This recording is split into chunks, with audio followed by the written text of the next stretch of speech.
This is a Blind Mike investigation with your hosts, Kaylee and Blind Mike. Ooh, I like that. Feels very official. Hello, everybody. Yes, this is the first ever Blind Mike investigation. We are doing this kind of in the style of Why You Laughing, but about more of a current event topic, because I'm very interested in this Ethan Klein lawsuit. And with me to discuss it is from Once Over with Kaylee, from Who Are These Podcasts, from the Murder Games podcast. It's Kaylee, or Lucy Tightbox, as you may know her. Hello. Hello. Thank you so much for having me. I cannot wait to investigate everything with you. I was excited. You mentioned last week on one of your shows that you were interested in this case, but haven't really discussed it yet, and we're maybe going to do it. And I messaged you because I had the same feeling, and you and I did a stream about a much more frivolous lawsuit involving Stuttering John a couple weeks ago, and I had fun breaking it down with you. But I do want to preface it by saying neither of us are lawyers. Kaylee often says that she works at a law firm. I don't know if that means she cleans up at the end of the day or what, but neither of us are lawyers. So get that straight. We are not giving any legal advice. We don't know what the fuck we're talking about. I just enjoy talking about this stuff, and I know Kaylee does as well. So that's kind of the angle we are approaching it from, and in a long form, arduous breakdown. So also, if you don't feel like sitting through 3 hours of this may not be for you, but I'm excited to talk about it. It's impossible to talk about it short-windedly. You cannot talk about this in 2 seconds. There's too much. Just before the show with Casey Day, I had to stop talking to him about it because I was like, I'm just going to reiterate all these points in 5 minutes. So I'm very interested in it. So I say we just get into it and say, yeah, let's do it. That this stuff with Ethan Klein and Hasan Piker is really where we're starting, and a lot of this has to do with Israel and Palestine, where they stand on that issue. I'm throwing all of that out the window. In fact, I'm throwing all biases out the window because when I started looking into this, I don't like Ethan Klein. I'm actually really not a fan of Ethan Klein. I think he comes off as a two-faced phony. The last time we talked about him on this show was when he had one of the Nelk boys on and just completely like melted. Like he was a guy who was very critical of them, and then to his face was like, "Oh no, I didn't mean you. I meant Andrew Schultz is who I was shitting on." So he seems like a worm to me, and I've never liked him. And he seems overly political and hypocritical, where he goes after other people for things that he himself does. Having said that, that's one of the weirdest things actually about this case is that there's no likable people in this. Well, so I was going to say, having said that, Ethan Klein might be the most likable person involved in this case.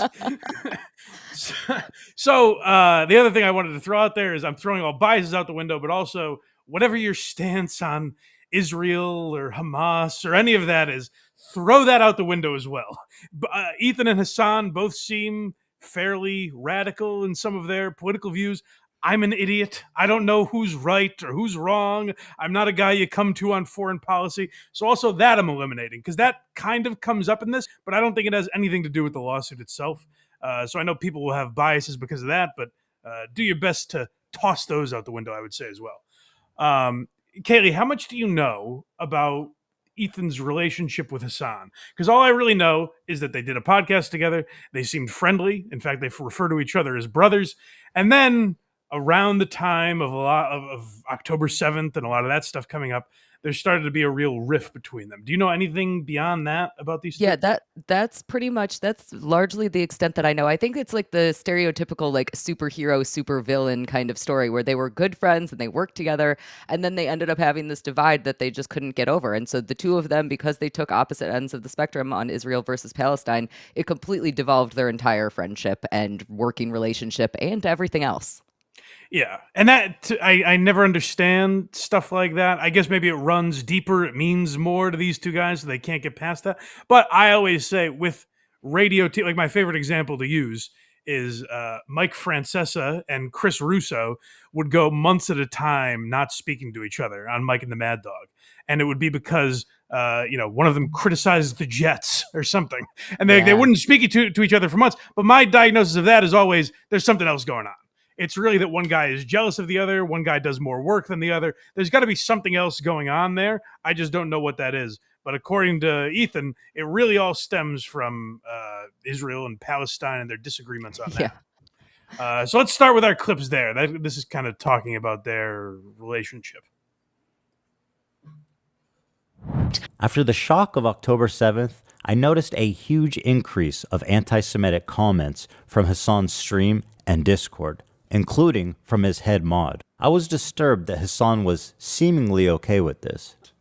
Can you do you care that your chat is calling me racist? Do you make any attempt to modify? I have not looked at my chat. Moderate that at all? I have not looked at my chat at all, but you have I just opened it, but don't you have moderators? Do you care at all about what your audience says about me? There's 32,000 people in here right now. I'm just trying to tell you guys how it feels.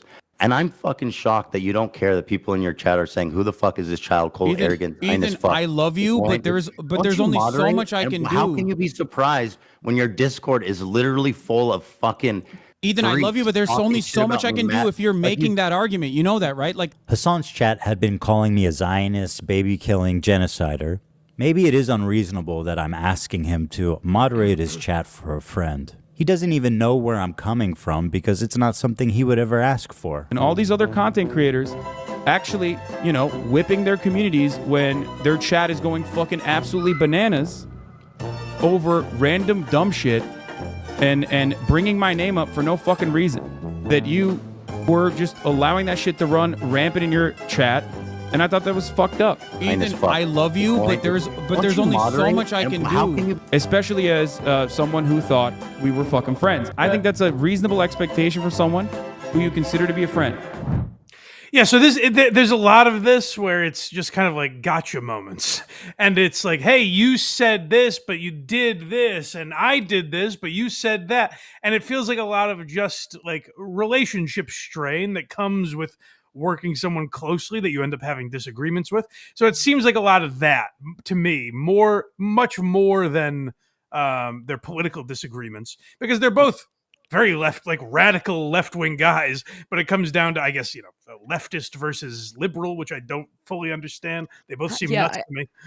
It's like one of them is left of center and the other one is like left. Yes, exactly. Extra left of center. But what's interesting about that clip is that it really reads as like having the argument. It's almost like the argument that like your parents have when they're about to get divorced and they like ask the kid to go tell dad that I said blah blah blah. That's what that felt like. Is them bickering like an old married couple. Yeah, so these two stopped doing the show together. I mean, like, that's the crazy thing is like these guys are both so popular, and I know Ethan Klein when he started was kind of like sort of comedy adjacent, and I think he's just gone so far away from that. That like I guess this is what happens when you let this kind of stuff consume your life. But this clip was from a video on the H3H3 channel, Hasan Piker content nuke. And basically the intent of this video is what this entire lawsuit centers around. So while the lawsuits have nothing to do with Hasan Piker, they in a weird way have everything to do with Hasan Piker and how this all started. So Ethan drops this video basically denouncing Hasan Piker, talking about how evil he is, calling him a propagandist, is in large part like kind of accusing him of being a terrorist, saying that he's rallying his audience to have these radical views and everything. And Ethan starts teasing that this video is coming, and that's where we get into a lot of this stuff. But before we get there, I think we have one more clip from the content nuke where he's kind of going over his stuff with Hasan. Yeah, it's called Cutting Ties. Yeah, so this is about their relationship being severed, basically. So much. Did this man sit next to me for 2 years and pretend to be my friend? Dude, liberals are a burden on this planet, dude. Liberals are the most like scummy, vile, fucking idiots. Liberals are incredibly stupid. I hate these petulant liberals, dumb fucking liberals. What else is someone this sociopathic capable of? Liberals are some of the easiest to manipulate people on the fucking planet. Was I being manipulated this whole time? That was my fear anyway. Regardless of his true beliefs, that broke my trust in him, and I pretty much ended the show immediately. And I felt guilty for my participation in mainstreaming Hasan. And for that, I apologize. I should have done more research, and I should have looked more deeply into who I was getting in bed with before they gave me chlamydia. Sorry, Hila. Over the past year since the show ended, I continue to watch Hasan platform, promote, and propagandize terrorist organizations. And every time it happened on Twitch, I would say, man, this time surely he went too far, and someone's got to do something.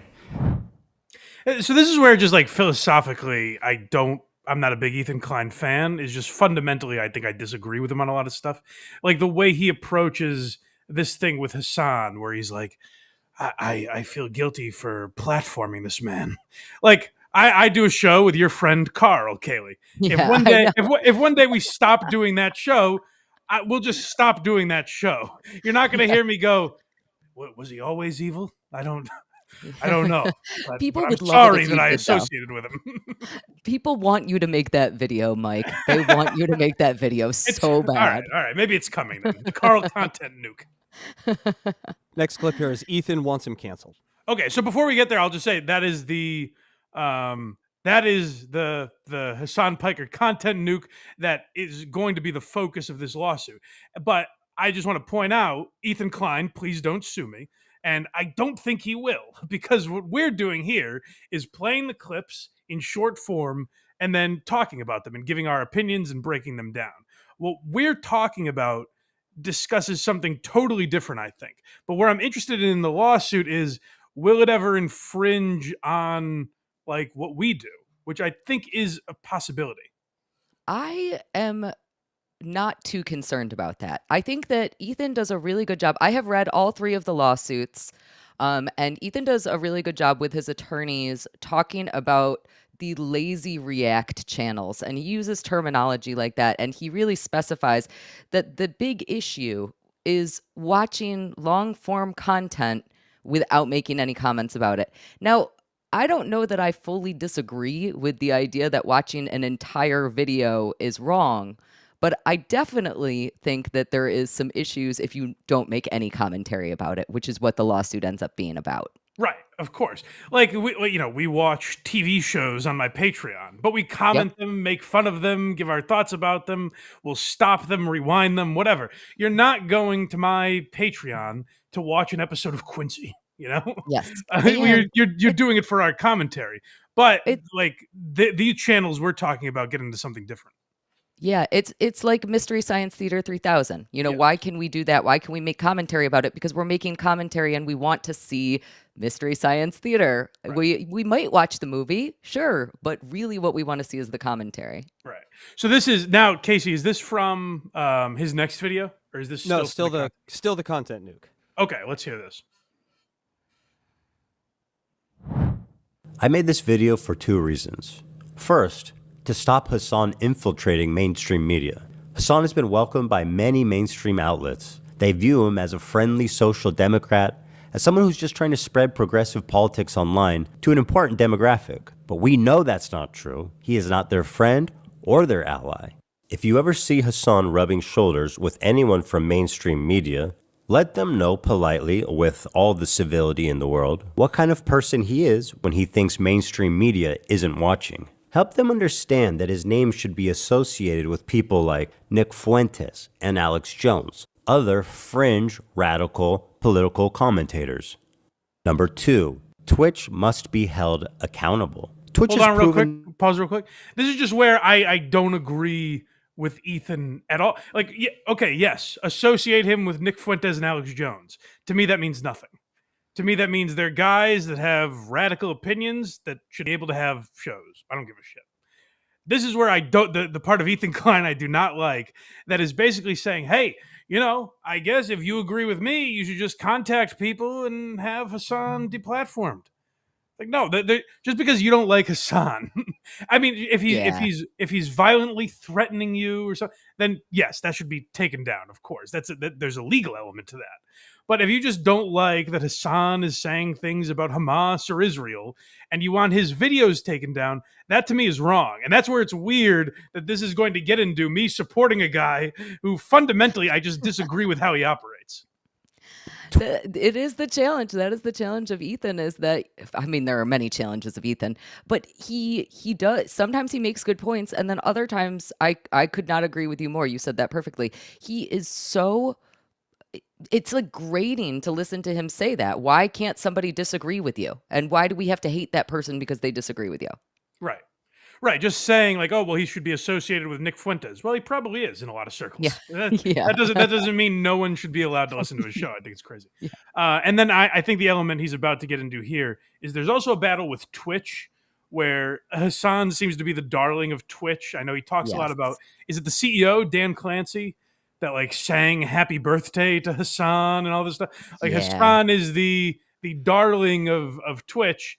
And there seems to be a lot of jealousy. Now, I have through this process watched a bunch of other streamers that I otherwise never would have, who kind of voiced this thing like Twitch should be policing their channels more. That gets weird with me because, again, like I said, unless you're talking about like violent threats or things that are just outright illegal, I don't like the idea of censoring your creators on these platforms, and I really don't like the idea of creators advocating for that. Because as I've been yelling for over a decade now, eventually they're going to come for whatever it is you're interested in. Yeah, there's a lot of questionable potential hypocrisy within this lawsuit because, on the one hand, we want people to clip, and Ethan has supported that, and he has said, we should be able to do things like that. He had a lawsuit about this 7 years ago. And on the other hand, here he is saying something very different now. Do you know much about that past lawsuit? I don't. It was, I looked into it a very little bit. He won. I know that. I don't even fully understand. I know that it changed how copyright laws were working at the time, and I know that impacts how I use YouTube, but how does that work? I don't know. Right. All right, let's hear a little more. He gets into some of the Twitch stuff too. Twitch must be held accountable. Twitch has proven that it will not change by choice, and so it is our moral imperative to enact that change through any reasonable means that we can. Samsung, Chevron, and Capcom. Twitch has given them a lasting association with a racial tier list with Arabs at the top and Jews at the bottom. These brands have every right to know, and they should. We all recall YouTube's adpocalypse. It happened when ads were running over ISIS recruitment videos, and it caused a brand exodus. The same thing is happening now on Twitch, but instead of ISIS, it's the Houthis, Hamas, and Hezbollah. Dan Clancy's refusal to moderate extremists is the only reason for any of this. He is the sole person to blame. He had so many opportunities to stop this. Yeah, and if you know anything about me and you've watched enough of this channel, you know that just at my core, that repulses me. The idea that he's by name is going after their advertisers and saying, "Hey, just contact these people if you have a problem with it." I've always had a problem with it. I don't have a problem with your own personal boycotts. If you're like, "Hey, Chevron supports Twitch, and I don't like Twitch, so I'm not going to support them anymore," that's fine. If you use your energy and resources to recruit other people to go after people's livelihoods for something you personally don't agree with, that I hate and that I don't like. And that's sort of like the core message of this content nuke that Ethan put out. He's gotten away with, because of how much attention this lawsuit got, I think he's gotten away with what this video represented. Because to me, the video is like, hey, let's cancel Hasan. And now, because this lawsuit is so, attention grabbing, and that's what everyone's talking about, you kind of forget that he's like, hey, let's go after the advertisers and try to ruin this guy because I don't agree with him about a global issue that hasn't been solved for centuries. It's like, clearly there's not one answer to this thing. So maybe we should let the answer is that I should stop going to McDonald's and tell them to stop supporting Twitch. That's the answer. We figured it out. That solves the conflict between Israel and Palestine. Done. Yeah. So Ethan's gotten a pass for this because he's hidden behind the idea that this content nuke was purely to bait people into watching it, which has almost made people forget it's a look over here thing where people are like, oh, now you're suing people. But you forget that he put out this video that is like, this guy is a terrorist and we should do everything in our power to stop him. However, that's where my feelings on Ethan kind of end, because then this case changes. because now we get into the next video he made on the H3H3 channel, where he says, I'm suing 3 creators.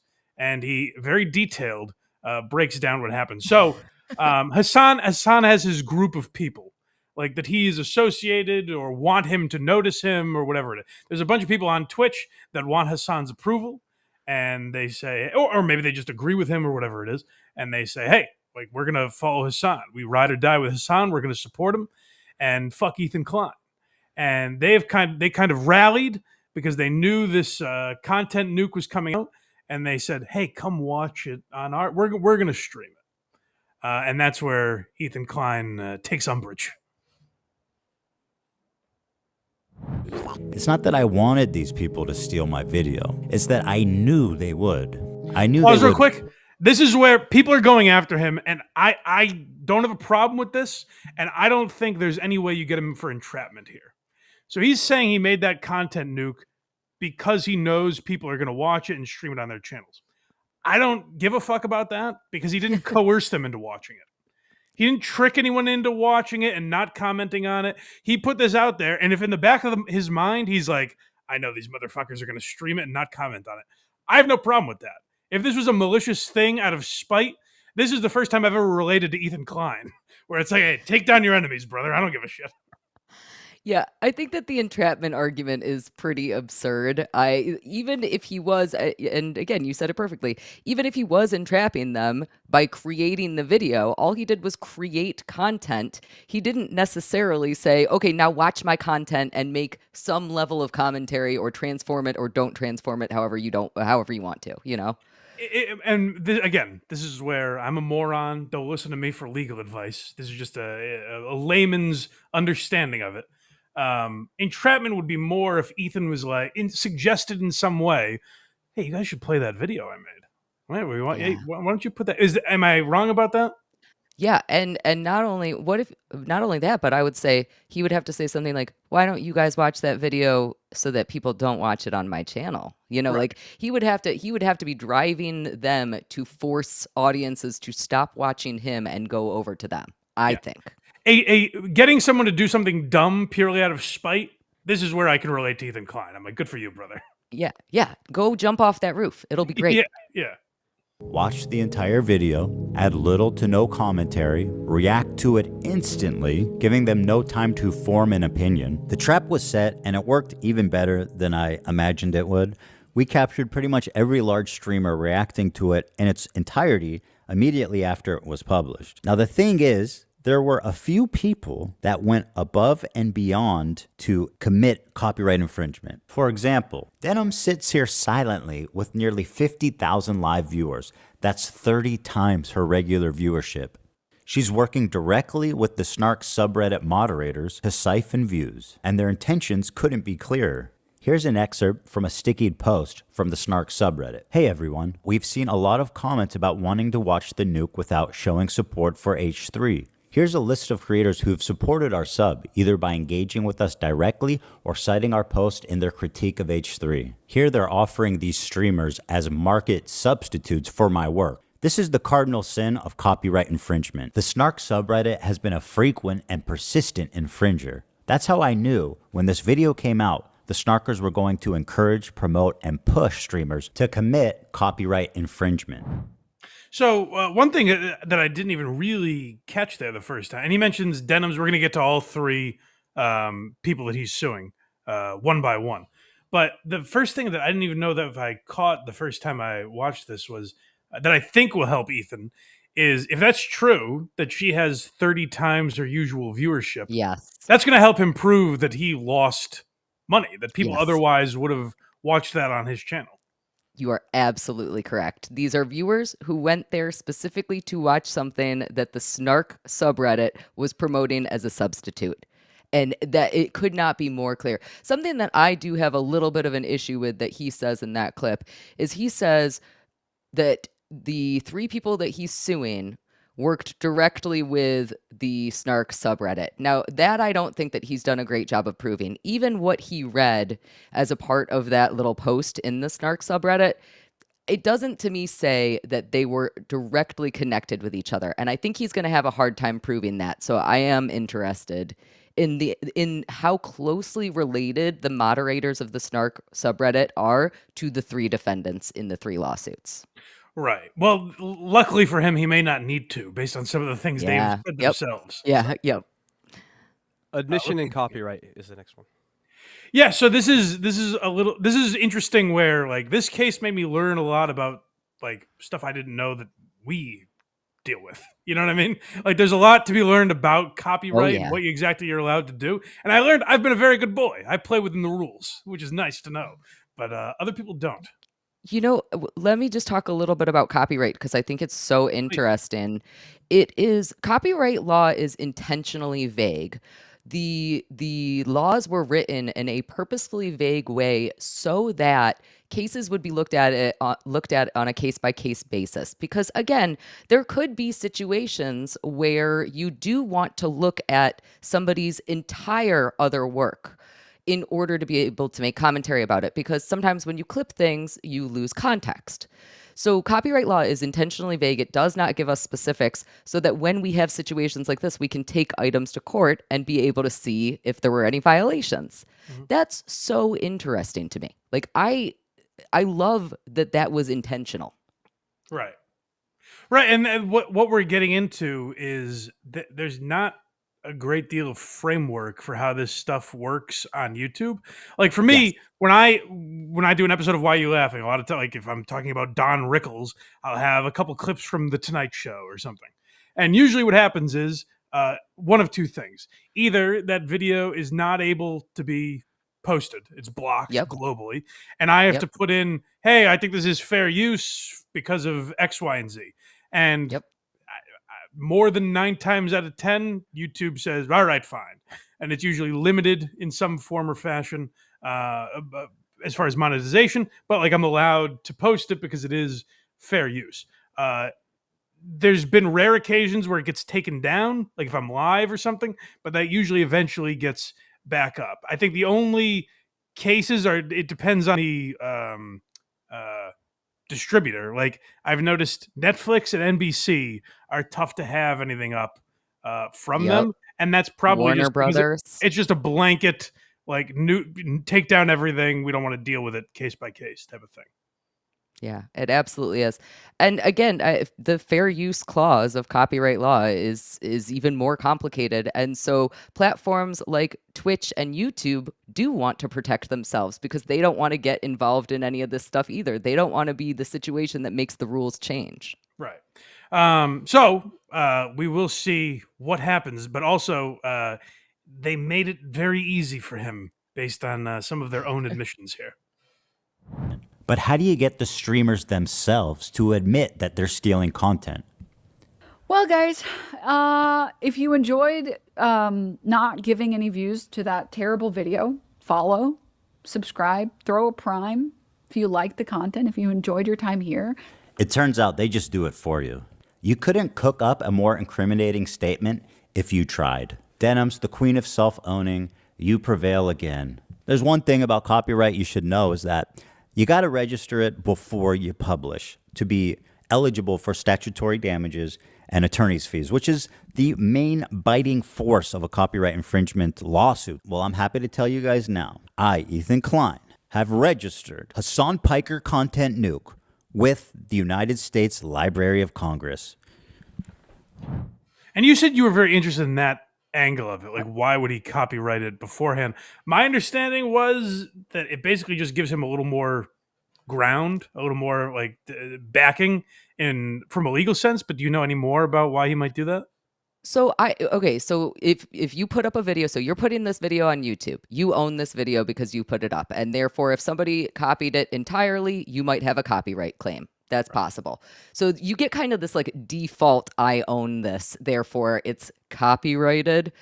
When you actually go to the Library of Congress, you are taking an additional step. So that's something that like a movie would do. We don't do that on YouTube because we're pumping out content all the time. We're not going to go do that. We're not going to take the steps of doing that. It would be exhausting, yeah. It would be exhausting. So what is the advantage? What additional protections is Ethan getting by having taken that?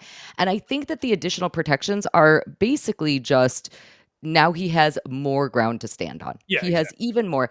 And I will say something that I did find out that was very interesting about copyright statutory damages is that what he needs to do in order to prove copyright statutory damages, he just mentioned that he's going to ask for his attorney fees, which are probably going to be around $100,000.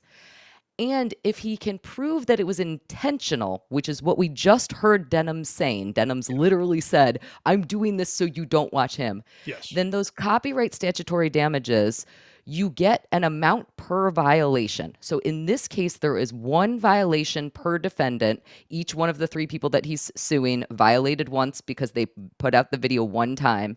And you can ask for damages in the amount of $30,000 to $150,000. So all 3 of these lawsuits are filed against these 3 people in the amount of $150,000, and that explains why, because he is specifically using this copyright statutory damages stuff, which is related to the registration through the Library of Congress. Right. Which is Alright, so next- boring, but so interesting. I also think, so this is one of my crazy theories. I think that another reason that he was so compulsive about registering with the Library of Congress is because he filed this lawsuit through federal court, not state court. And this is a lawsuit built on spite. This is a lawsuit on vengeance. This is a Ethan versus Hasan lawsuit, even though Hasan is not one of the defendants. And because of that, what I think that Ethan's goal is not to get the $150,000 that he's seeking in the lawsuits, but rather to push this up into higher and higher and higher and higher courts until we get to the Supreme Court so that he can have a huge ruling on this, which will change copyright law forever. And that may, as you were worried about before, change how we do things here on our platforms. Yeah, so we're going to get into Ethan's kind of ground rules, which I respect and appreciate, at least from how he portrays it. I totally sign off on the way he went about narrowing down who he was suing. However, I worry about when it gets out of his hands, because like you said, if it goes to higher and higher court, what I don't know enough about how the legal system works and what language will be put into this stuff where, like, it affects us, or what channels that I enjoy watching, what they do. Because like with my channel, there's channels that don't clip me that often, but like my buddy Doom has clipped me before. And what he does on his channel is he'll take a 5 or 10 minute chunk of a show and just be like, hey, here's what this person said. That I not only don't have a problem with, I actually kind of like. Because maybe there's people that follow him that don't follow me, and they're like, oh, I'll go check out the rest of that episode. So I don't have a problem with that. What I would have a problem with is if we do, 2 hours today, and he puts the entire thing up on his channel, and someone could just watch it there. That I wouldn't like. So if it's as black and white as that, where it's like, hey, you can't just put up with no commentary someone else's entire show. I'm totally fine with that. But what I worry about is will it get into like, hey, that's a 5-minute clip with no commentary. We can't allow that. Yeah. The Shuli Network just recently took some fire kind of relating to this. I don't know if you followed any of that little bit of drama. It was kind of a flicker and then burned out. But the Shuli Network had put out Anthony Zenhauser's special Letitia behind a paywall.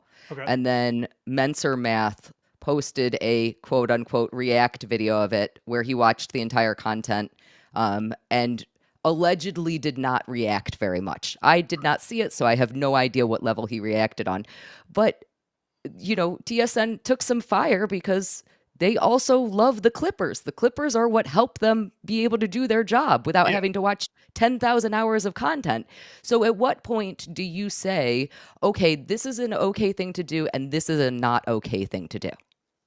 Right, because I do that I watched Joe Matarese's special. I've watched Brendan Schaub's special. Yeah. Now, I think I add more than enough commentary where I could easily argue, like, hey, this is transformative.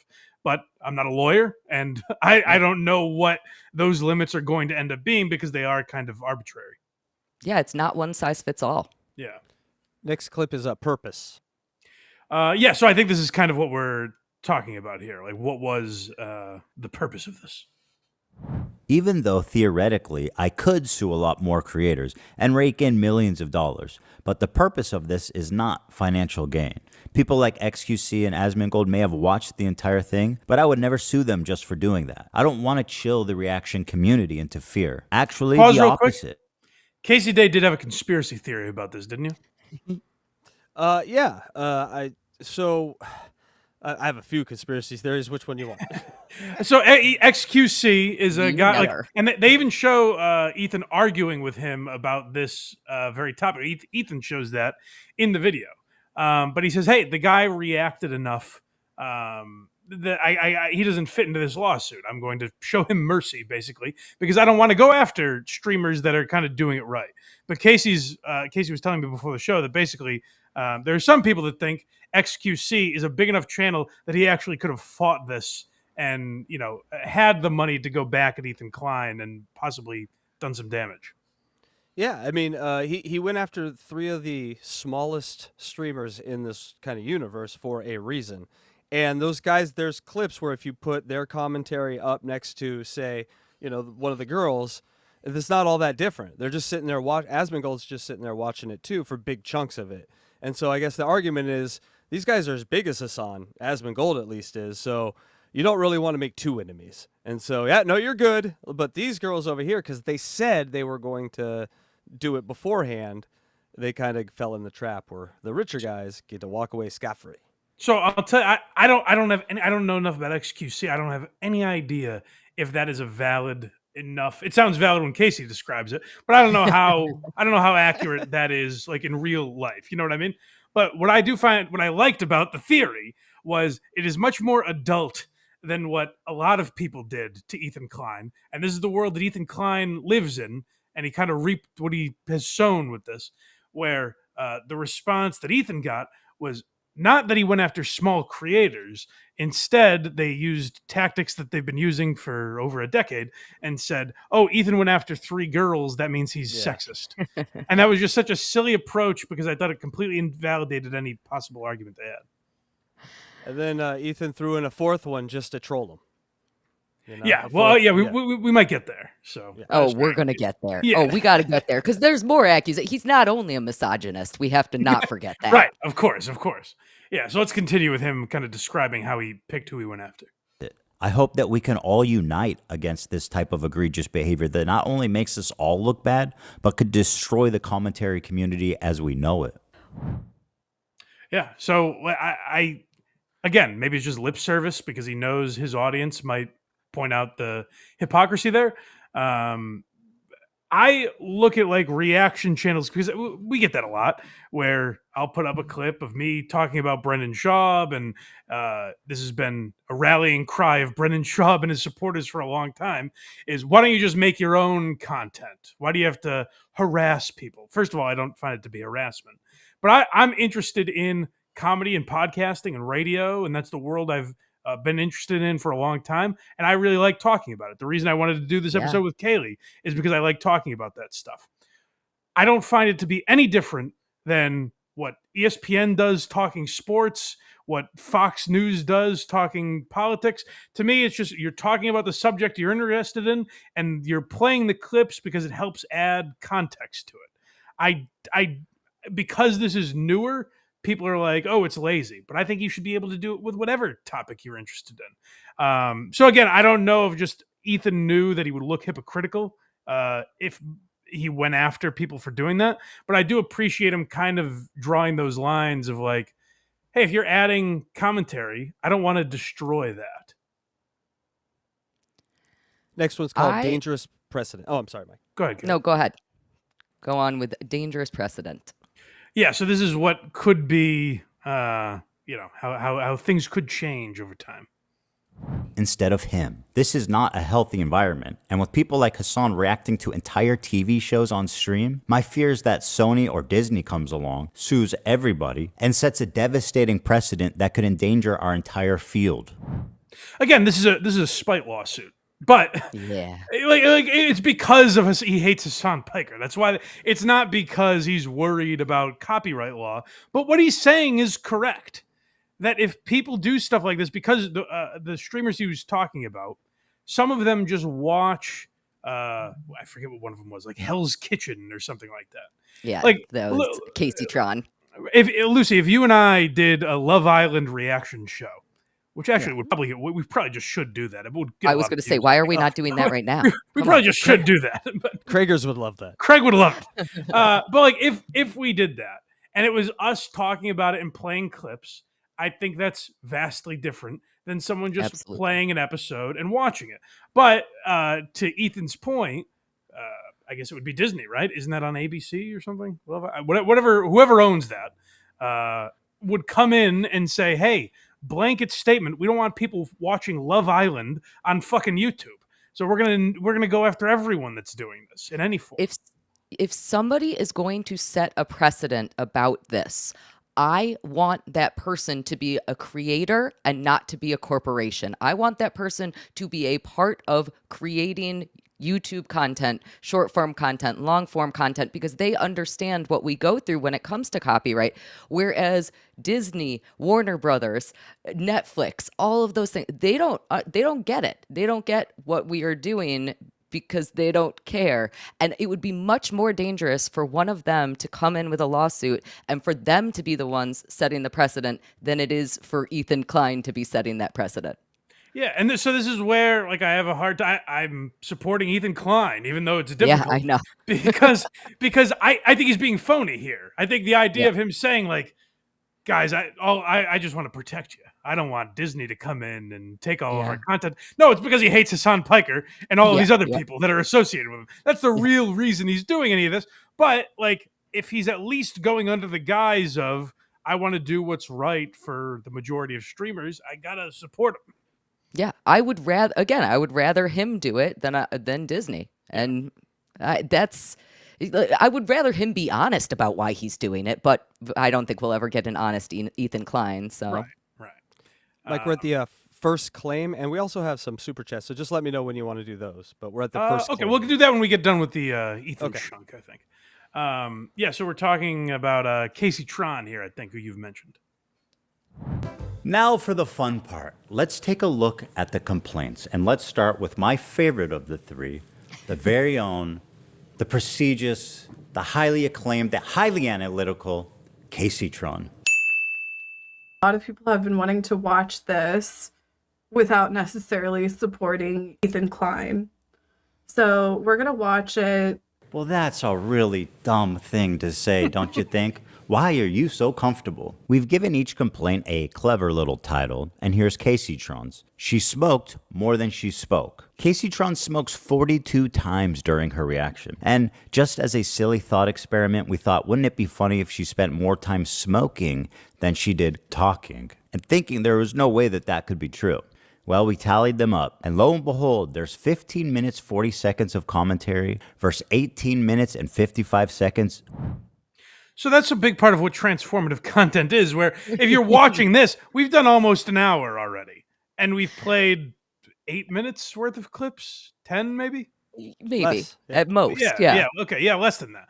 So, like, you have to people have to be watching for you. That's how I would define it, if I could, is people have to be watching for you.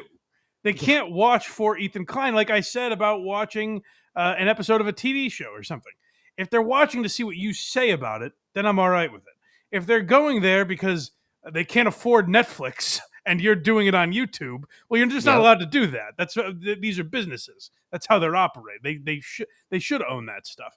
And Ethan Klein should own his own content. You shouldn't be able to go to my channel to fully watch an episode of Ethan Klein's show. That doesn't make any sense. And it is something like it would affect channels of guys I like. Like I know Patrick Melton does that to fuck with Aaron Imholt. Like where he'll just stream his show. And I've always been a little weird about that. Or I've even been weird with, what do they call it? Stream sniping?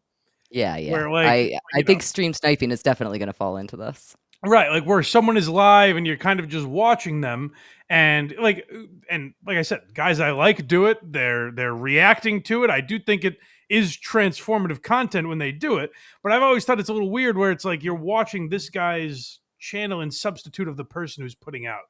That to me is weird. I don't think anyone could argue that people would go watch Fighter and the Kid if I didn't do commentary on him.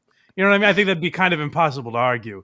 But with some of this stuff, like with Casey Tron, I think it's very clear they would have gone if these people didn't stream Ethan's content nuke, they would have gone to his channel to watch it. I don't think there's any doubt about that. Yeah, absolutely. And you pointed that out perfectly when you were describing the fact that they all had boosts in their numbers because of this. Right. Why did you have a boost in your number? Because people wanted to see this. And if the only place that they could have seen it was on Ethan Klein's channel, then he would have had that viewership. Exactly. And I think this is the next person that falls under Ethan's wrath here. Yep. It's got me. You know her and you love her, guys. Frogan. Reaction by exiting. Here she is getting up to leave the video running as she steps out of the room. Is that transformative? I guess the judge will decide. She said, quote, "It's time to watch the new nuke ethically. Hell yeah." Huh. Very smart to say on camera, by the way. She said, quote, "Thank you guys so much. I do appreciate everyone's support. And thank you for watching it with me." Well, you are so welcome, and I'm so glad that you were able to enjoy that day. Her commentary is so non-existent that even her own fans begin to call her out. I don't have anything to say, dude, because he's cycling the same fucking points over and over again. What more commentary do you need on him repeating the same fucking points for the whole first hour and 1 minute and 32 seconds? It's been the same shit over and over again. This video could have been condensed into 20 fucking minutes. Like, what commentary do you want me to add by, like, oh, this guy's a fucking idiot, he's mentally ill, and he's having a mental breakdown and uploaded it to fucking YouTube? Are you going to make at least one good point? What do you want me to make a point on? Oh, I forgot. She also said, "Can I use the bathroom, please? I'll leave it playing." You may use the bathroom, Frogan, although I don't advise it. Can I use the bathroom, please? Yeah, that's really idiotic of her to say, "What do you want me to say?" My answer would be anything. Yeah, literally anything that make this yours. Make this your show. Say whatever you want. Just mumble something, whatever. Make some noise that you could even pretend that you're adding something to this. That's crazy to just be like, well, what do you want me to say about it? And also the getting up to go to the bathroom. The first thing that I thought about when I heard that they were literally getting up, I understand. If you're doing a long stream, you might need to get up and go to the bathroom. Sure. Use DJ Electra's Pee Break song. Like, what? I don't understand. Anything, yeah. I don't understand why you would continue. I don't understand why you would continue the content playing. Like, that is completely bonkers to me. Have anything else for that time period. You can put up a break. There is no reason for that. I think, and Hasan, I believe, does that also. And so I think that that's one of the reasons that they're focusing on it so much. I feel like people call Hasan, like, his chair, like Mr. Chair or something like that. Sherry. Yeah. Because it is lazy to do that. That is a lazy thing to do. There are plenty of other ways to handle a situation where you need to get up in the middle of a live stream. There's plenty of ways to do it. And I do think... I feel like I'm too young a guy to be saying this, but I feel like this is a generational thing where people don't think about consequences anymore. Where, like, this girl Frogan is just like, well, what do you want me to do? We'll do a show. But what do you mean? Yeah. We want you to do a show that makes this yours. Otherwise, we would watch it on Ethan's channel. It's just silly. But the other place they are silly is just admitting they're doing it for spite. That is what Ethan's doing, by the way. Just to keep making that clear. Like, I don't want to completely pat Ethan on the back for all this. Frogan has some affiliation with Hasan and has called Ethan a Zionist and made all sorts of claims about Ethan. It is clear that Ethan and Frogan do not like one another. Frogan has said a lot of nasty things about Ethan, and you can tell from the way he's talking that Ethan does not like Frogan or any of these people. So I want to keep making that clear, as I'm well aware of Ethan's intentions. I'm not making him out to be a martyr, but I just think he has the better point here. Next clip is intent to steal. Yeah, so there's a little more about Frogan before we get to denims. As lazy and pathetic as her reaction is, this is not why she's getting sued. This is. Thank you guys so much. I do appreciate everyone's support, and thank you for watching it with me. First time viewer, time to watch the nuke ethically? Hell yeah. I found my way from Reddit. Hi guys, welcome Reddit people. Reddit people. I came from the HP Snark Reddit. Ethan is so pathetic while Hasan is in Japan. I'm bothered having a great time. Exactly. We're gonna watch it live, yes. He doesn't want people to know when it's dropping because we're all watching through other streamers. And I suggest you all watch it through other people as well. It's the stated malicious intent to steal. So Ethan actually does do a great job of breaking this down, and it's where you can tell, despite all of his flaws, he is much more of an adult than all of these people he's suing. Yeah. Go ahead. I was going to say he was smart. He made this video explaining what he was doing, and then he probably passed it through attorneys. Like he probably scripted this, made attorneys look at it. This is a very well done video that he made here. We're going to get to it once we get to your clips, but like their reactions, and you saw it there with Frogan. These are children that are just like, well, what do you want me to do? Where Ethan is handling it like an adult, and he says, hey, even though the first part I showed you is embarrassing for her, that's actually not what's getting her sued. It's this other part. So he's showing all the things that frame who these people are, and then also nailing them with the real stuff, which is her intent. At the third claim now. Yeah, so this is Denham's, I think. Right now? Here's some quotes from Denham's. We're relying on you to stay live so we don't have to give the nuke views. Yeah, I'm going to stream it. Since he's confirmed it's coming out today, I'm going to stream it. That is very explicit. Denham said, quote, well, guys, if you enjoyed not giving any views to that terrible video, give me a follow, subscribe, throw a prime if you like my content. Your content? The Queen of Self-Own included a countdown timer so we could tell exactly how long she was away. After being gone for a few minutes, she returns and then sits silently for another couple of minutes eating. I'm gonna go pee, and hopefully, when I'm back, they're done with this. Hey, can I say real quick, by the way, if you didn't watch the content nuke yourself, go watch it. It's on the H3 channel, please. You can't watch it here. Go watch it there. But it's like an hour and 40 minutes, if I remember. Yeah, right. it's not that long. Is it that long that all these people have to piss during it? Why is that? I don't think that these people are smart enough to understand what's being said, regardless of if they agree or disagree with it. So I think that they're literally looking for anything else to do. Yeah.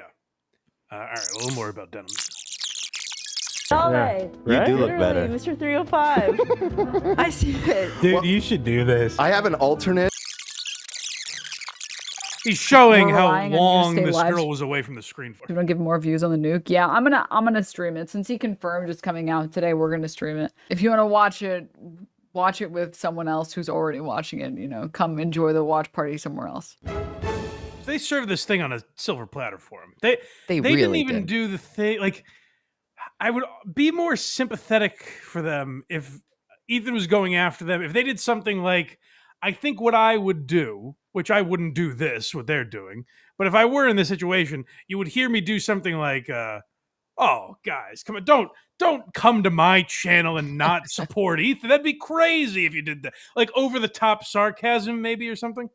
Like something you guys say on who are these podcasts is like, we watch so you don't have to. The idea is to make it something more palatable so you don't have to go to those channels to stream them. But them outright saying like, hey, come over here, don't support Ethan. We're going to watch the thing in excruciating detail. I may not even be on screen for most of it, but just watch it here and support us instead of supporting him. They almost went out of their way to give Ethan a case. They really did. And I think that that's the reason that people like Asmongold didn't get sued. I think that a lot of people are saying, well, maybe these three got sued because they were smaller creators. Maybe they got sued because they're women. I think that's partially true, because I think that because they are smaller creators and because they're women, they're stupid and they don't know not to say things like this. Like they literally, I think that Asmongold is smart enough to not say those buzzwords that are going to be very icky and are going to get you sued. It's nice of you to say that, Kaylee, because I can't. I appreciate you stepping in for me there. It's true. But Girls are idiots. It is that he went after the clearly easiest targets is not what I'm trying to. I'm saying like the people that almost dared him to sue him. That's who he's going after. Yeah, which I think is smart egregious. Because. Sorry, go ahead. The most egregious offenders. Yeah, because it's why muddy the waters with going after people that are like, did they violate this stuff? He's going after the slam dunk cases, I think. And I watched, I don't know enough. I don't watch Legal Mindset or any of these YouTube channels often enough to know what their biases are. But I did watch a bunch that are like, I don't even understand what their argument's going to be in court. Like, it just seems like a slam dunk case. You want to get to? Oh, sorry. I have no idea what their argument is going to be. Yes, Casey, we will get to super chats. But first, I want to tell everyone, go watch Once Over with Kaylee on YouTube and the Murder Games podcast, right? Yeah, yay! Where can people find that stuff? They can find Once Over with Kaylee on YouTube at Once Over with Kaylee, Cayley, where I talk all about movies, do lots of fun stuff. I've also been doing a new segment over there called Lucy Does Dabbleverse, which, Mike, you were nice enough to join me for, where we talked about other lawsuits involving our favorite Stuttering John. Very important stuff. I haven't heard much about that since, unfortunately. Yeah, well,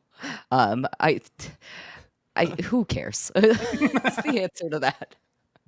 All right. The latest rumor is that John does not have enough money to be able to file the lawsuit. That sounds about right. Surprise, surprise. I've never heard anyone more excited to get to anything than Casey is with these super chats. So by God, let's read them. All right, Jay Loiter for $4.99. 2017 YouTube adpocalypse wasn't ISIS related at all, was it? I thought it was just ads on racist videos in general. That's what there's so much to unpack that I didn't even stop for that. But I think I do remember people talking about like, hey, that's crazy. There's an ad on like some ISIS video or something.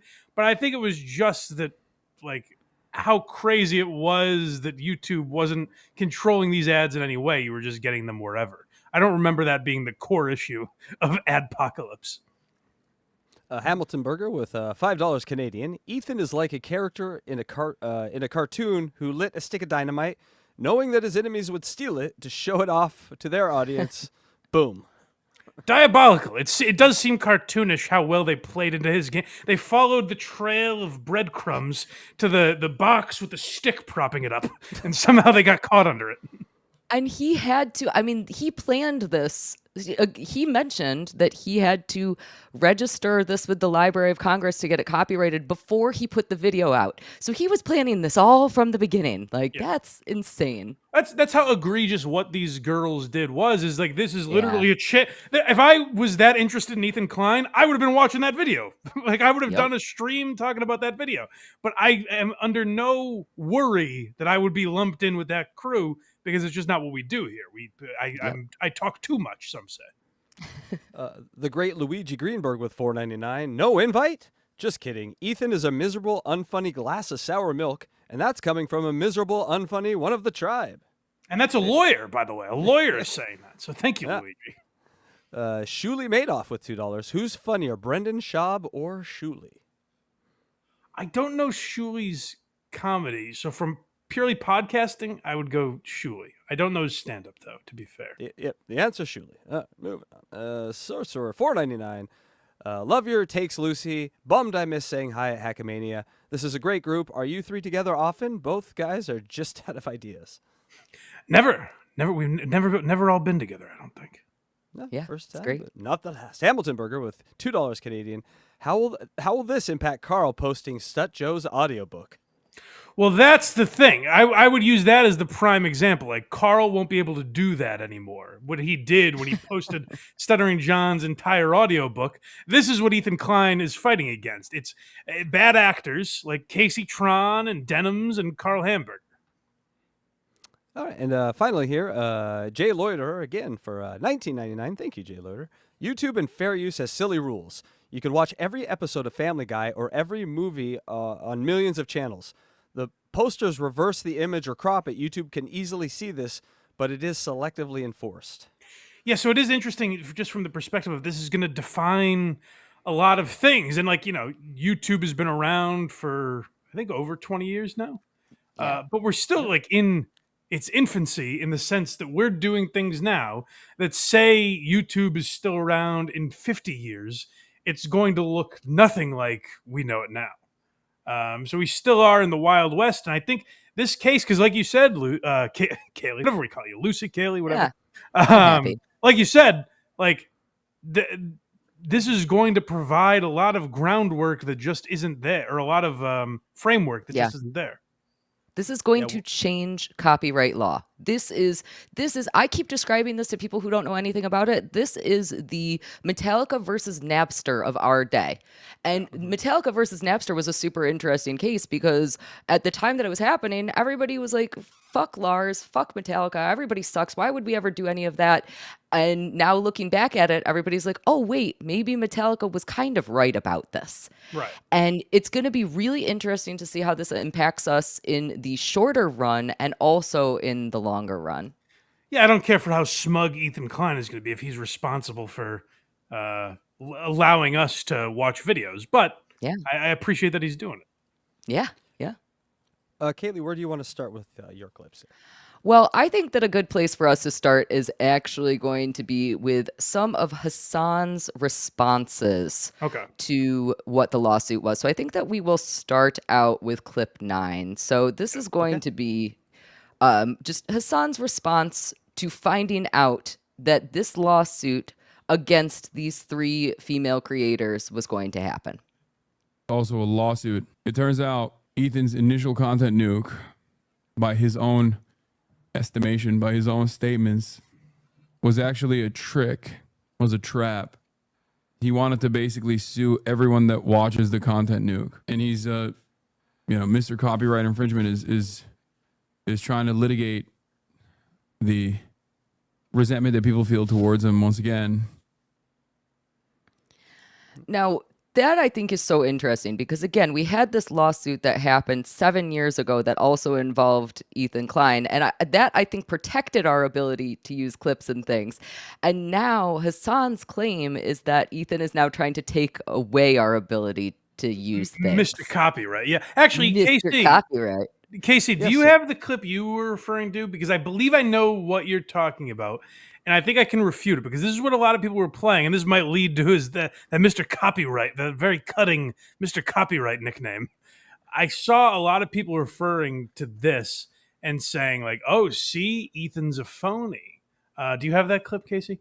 Yep, I think this is it right here. So anyway, the chat had it. Tectone and Asmongold, these people who you would be like, oh, ideologically, they're invested in taking out Hasan and owning the leftists. None of them were fucking talking about it. It was all these dipshits who are hyping the shit out of it. You should have seen their Twitch titles like, Ethan Klein nuke has dropped, all capitals.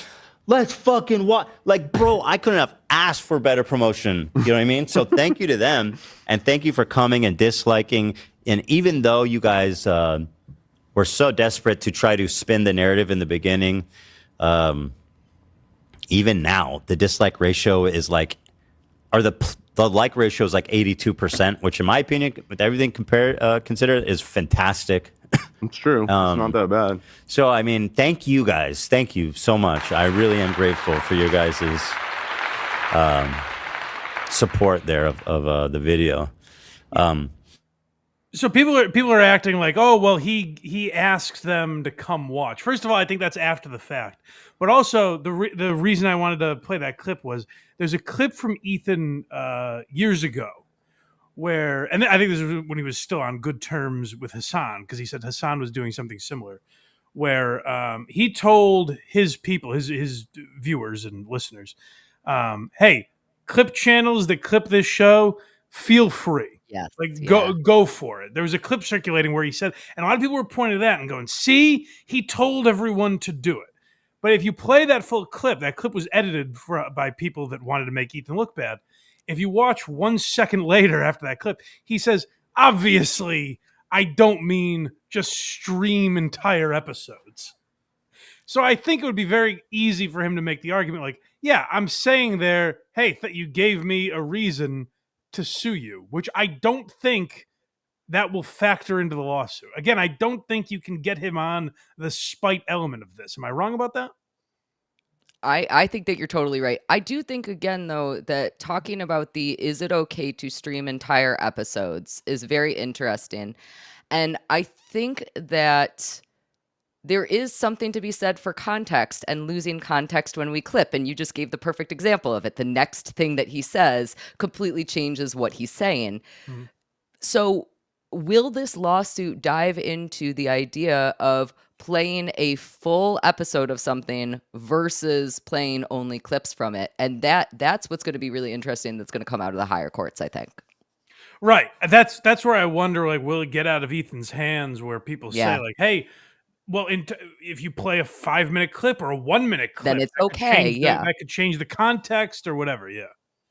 I do think that they are going to continue trying to make sure that copyright law stays intentionally vague. I don't think that any precedent that they sent here, I don't think that any case law that gets set here, I think they're still going to, I don't think there's going to be like time limits or like this is okay, but this is not okay. I think it's going to be, we ruled on this case. But if it goes up to the Supreme Court, that again, it could get out of hand. And who the heck knows? And who the heck knows who else is going to jump in on it? Maybe Disney does try to get involved in this somehow. Or maybe Disney starts suing people because of things. Who knows? This could go anywhere. Sorry to interrupt your clips. By the way, I asked Kaylee, so I grabbed the Ethan Klein clips, and I started looking for like opposing arguments, and I couldn't find any that supported any of these people. So I basically tasked Kaylee with make these people's argument make sense to me. So that's kind of what we're trying to do here. I'm still mad at you about that, by the way. Thanks for claiming the easy side. I gave you the much harder job. Yeah, you did. I have listened to an absurd amount of content and read through all of the complaints themselves. And I do think that I understand some of the arguments and defenses that these people want to make. I don't know how successful they're going to be. But let's go back to Hasan for a little bit in my clip 10, please, Casey. This is going to be all about why isn't Hasan getting sued? Now, we already have theorized on this, but I think it's interesting to hear it coming straight from Hasan. Okay. Begged me to watch it for months. He cried on camera that I just refused to watch it. And then I even told him I'd watch it alongside him if necessary. So now he's just going after people who he perceives as defenseless, smaller content creators that he can possibly litigate to try to secure a litigation victory after he got a shit pushed in. I don't think that's not a bad point he's making. Yeah. It's not. And in my clip 11, actually, Hasan has figured out the real reason that Ethan filed the lawsuit, and it's not because of copyright infringement. Mike, I would love it. Would you guess what the real reason, according to Hasan, is that Ethan is filing this lawsuit? Oh, I'm guessing spite, but I'm curious. It's Israel versus Palestine. Okay, that sounds about right. He's actually not wrong, I don't think. But I agree with the bottom line of this video. When someone reacts to a video without any reaction, shouldn't happen. Maybe I'm insane. No, but that's the reason why he's trying to use this as a form of attack, so that people like you who have this opinion, he knows that he can't litigate this issue on the basis of his support for Israel. Okay.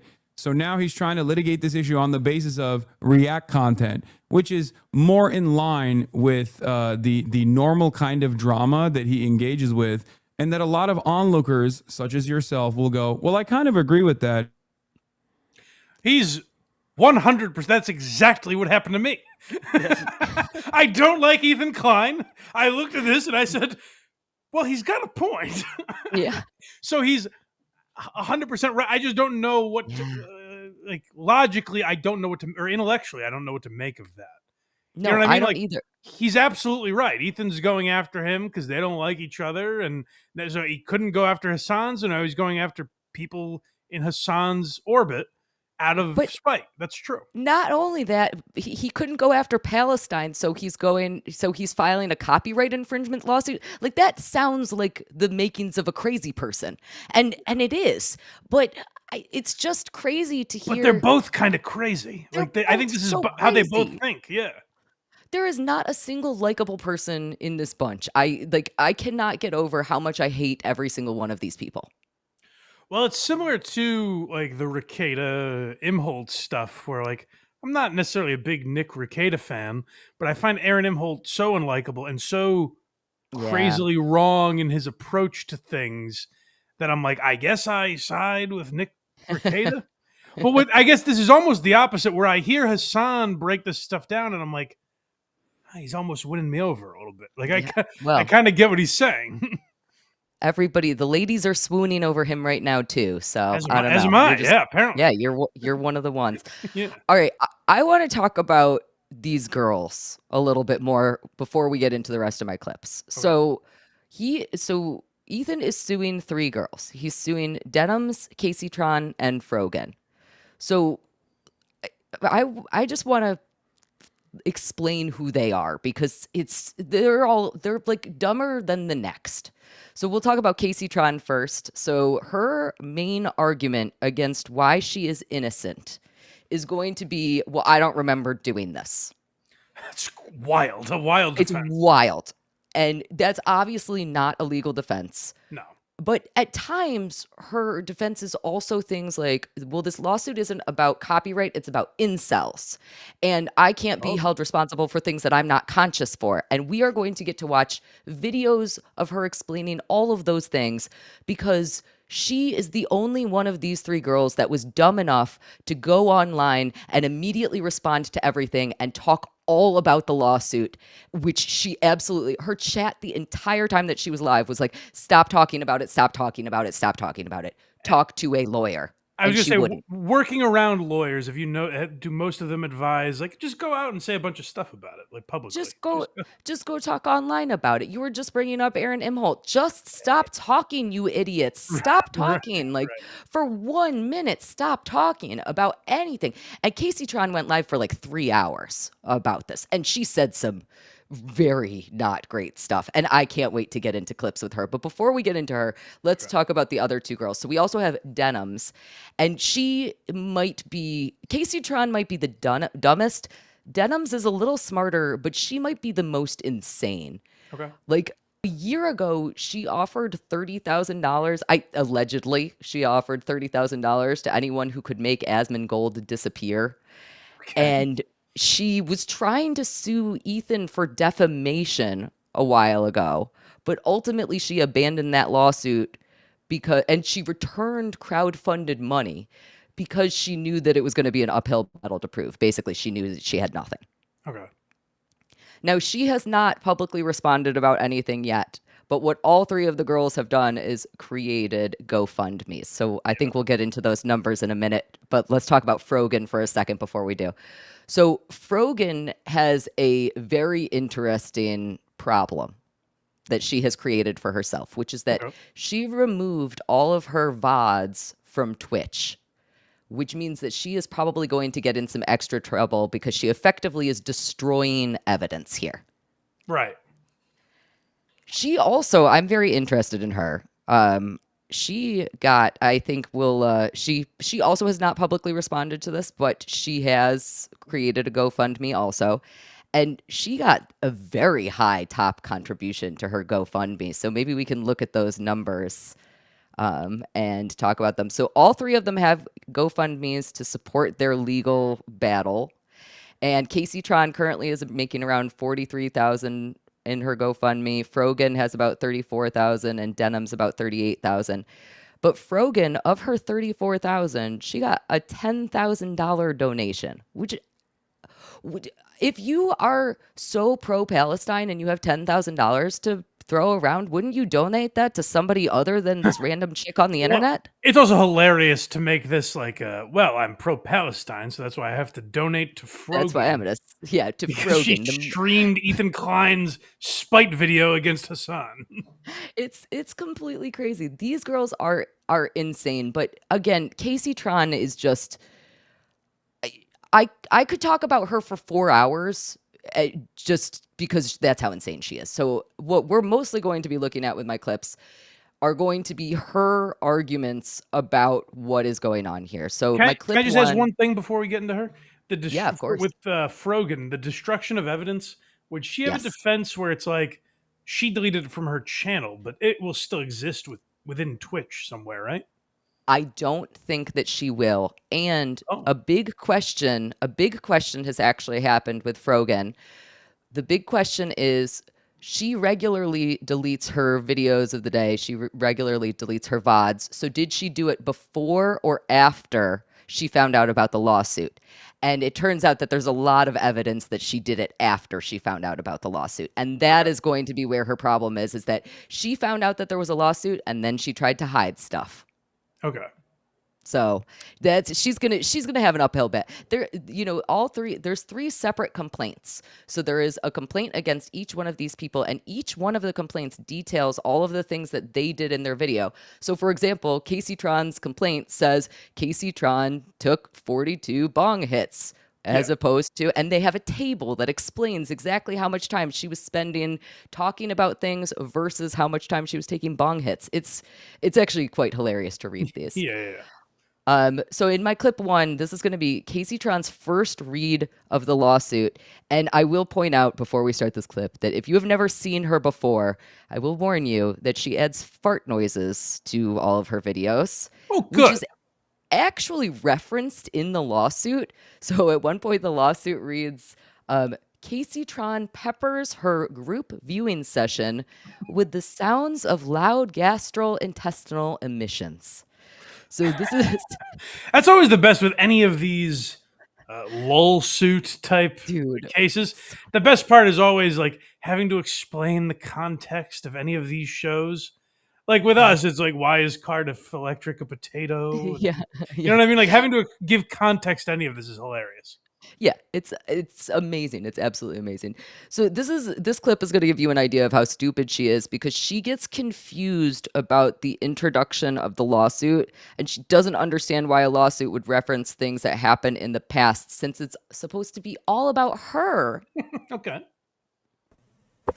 This lawsuit is about ending the practice of lazy reaction videos that copy entire copyrighted works and purposefully siphon views and revenue away from the original. Over 7 years ago, the owner of TEI, Ethan and Gila Klein, established the legal standard. I'm so glad you said that. You warned me, because I would have been like, Casey, what the fuck are you doing? Thank you. Yes, I got fair use reaction videos. Like, what is this history lesson? Like, why are we going back 7 years? Like, what is this? This is obnoxious. Like, I thought this was about me. Like, why am I having to look into, like, their history? It's case law, girl. What? What a bimbo. Oh, Mike, I am shocked that you have never come across her ever before. That is how dumb she is. This is good. Like, you're giving me good material. I'm going to start looking into her for other shows. Oh, I highly, highly recommend it. It is insufferable in every single way. This is her first reading of the lawsuit. She went live after she got served, and then she's like, me. The lawsuit's about me. Why aren't you talking more about me? How is that your reaction? Also, the idea that you're reading, like, I'm assuming she's referring to like Precedent that they cited, where she's like, why are you bringing up old shit? It's like, well, because that's what shows you're guilty of this. It's literally what a lawsuit is. Yeah. So in my clip 2, we're going to learn Casey Tron's feelings on intellectual property. Now, Casey Tron is getting sued for using something that belonged to someone else without transforming it. So we're going to see how she feels when somebody uses something of hers without permission. All right. Wait, they made me a soundbite? Are you serious? Stop. What? They did? They can't do that. Like, can they do that? I don't think they, like, I object to that. I don't want them using my sound. That is my She's like, see, I know legal terms. I said object. Yeah. My intellectual property. The hypocrisy of that is insane to me. She's like, well, I'm allowed to use all of what you did, but if you're going to use my voice, what are you, crazy? You're not allowed to do that. Well, they can't do it to me because that's my stuff. I can do. Who cares about Ethan Klein's stuff? And not only that, but who the hell would want to use her voice? Right. It's rough. Although I may start. Yeah. Yeah. Well, I would respect that. For you, that works. All right. In my clip 3, one of the allegations against Casey Tron specifically is that she is highly inebriated during this stream. Yeah. And we talk about that again. There is this mention that she took 42 bong hits. The lawsuit claims that she was obliterated during her stream. Yeah. So this is one of her first insane defenses. Due to Casey Tron's highly inebriated state, I was not like that. I do not think that is true. I don't like that is like, I think that that's just kind of like my norm. Like if I were highly inebriated, it would be a lot different. Like, it's like, if you want to see me highly inebriated, we'd have to do a lot more than 42 hits. You know, like we'd have to throw some other things in the mix, like nothing too crazy. You know, like it's like, yeah, it's not like I'm speedballing Xanax and Adderall anymore. Jesus. really making yourself a credible witness too. She's doing a great. Not only that, this video that I pulled these clips from is called "My Sober Stream," my sober reaction to the lawsuit. She takes bong hits in the middle of this. Also, she is. Why would you say those words? Like, I mean, it's crazy that a non-lawyer like me would advise anyone.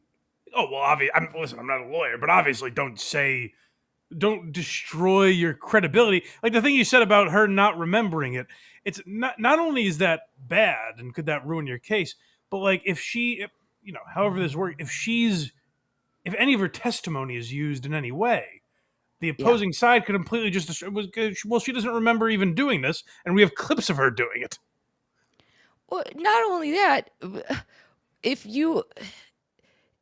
why would you ever say, well, if you want to see me get messed up, I'll get real messed up? Like, show up to court like that, girl. Let's see how that works for you. I cannot figure her out, and she spends the entire stream like this. But we will skip ahead to my clip 7 because it is where, speaking of Alex Jones, as we mentioned him earlier, like it is where you realize like Alex Jones is actually an adult. Because when he was in court for the Sandy Hook thing, he was like, "Hey, listen, like I'm playing a character." You know, he wasn't screaming in the courtroom about turning the frogs gay or any of that. He was an adult about it. Whereas there are some people that are fucking morons, and it's the downside. Like anyone can do this, which is awesome, but also like fucking anyone can do it, and that what we're seeing with Casey. That's the downside. Oh yeah, and her main crazy defense is the craziest of all of them, I think, probably. I don't know. They're all insane. She just gets crazier and crazier. So the first thing that she says is, I didn't do this. I never reacted to that. Ethan made a fake video of me reacting to it. The Stuttering John defense. Yeah, it was AI. Well, that's a stupid defense, because if that's true, and then it gets proven that it was actually her, then that's even saying even more that she didn't react to it at all, because that's how little she was reacting to it. But the second part of that defense is, well, even if I did do it, I don't remember doing it, so I obviously can't be held responsible. You know, and there's another law channel, I'm forgetting his name now, but there's another lawyer I was watching who broke this down, who said, like, with fair use, it's kind of like arguing self-defense in a murder case, where you're like, oh, no, I did this, but here's why I was essentially allowed to do it. Here why I was within my own rights to do this. What Casey is doing is saying, oh, no, I didn't do this. It didn't happen. She's not taking the defense of, oh, here's why it was fair use. And that seems, and listen, there's no... She hasn't, this isn't proceeded yet in any way. So maybe she'll change her tune, but she's given Ethan a lot to work with here. Oh, she really is. Just because I didn't react to his stupid video, he had to make up that I did and put a video of me smoking weed over his stupid video to get attention. I'm sorry, I don't give a fuck about your video. Like... I don't know. I don't recall reacting to it. I don't believe that I reacted to it. I do not remember. I don't know. I may have been under the influence, but I do not recall reacting to it. Imagine being in her audience and just being like, didn't I I swear I watched her do it. What are you talking Yeah, about? Who does she I think know. she's talking to here? All the extra audience members that she had that day are like, what are you? I don't even understand. But she's too ripped out of her mind to know what she's saying at any point in time, I think. In clip 4, she is going to continue reading the lawsuit, and she is specifically going to read a part that you previously mentioned. This describes an incident that happened where she was allegedly unconscious while streaming full episodes of Kitchen Nightmares. So this is a previous incident that Casey Tron had. Okay. And you will hear her be shocked by the allegation, and then you will hear a commenter supporting her defense that she doesn't remember doing something that so you're going to hear some weird voices. You'll be familiar with them because of super tips. Gotcha. Casey Tron is not even conscious while streaming unlicensed third-party content? That's not true. He just said you weren't conscious. How you could be held liable for something you weren't conscious for. Let me tell you, if I wasn't conscious, I couldn't be held liable for anything allegedly. It doesn't make sense. Honey, I'm always conscious, especially when it comes to the tea on Taylor Swift. What? And her latest drama. Clap if you agree. That is the most ridiculous argument that I have ever heard in my entire life.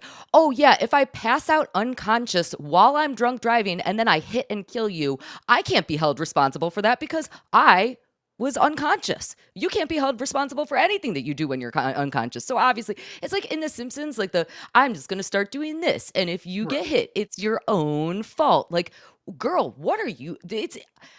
She's insane to me. Insane. Yeah, and there were.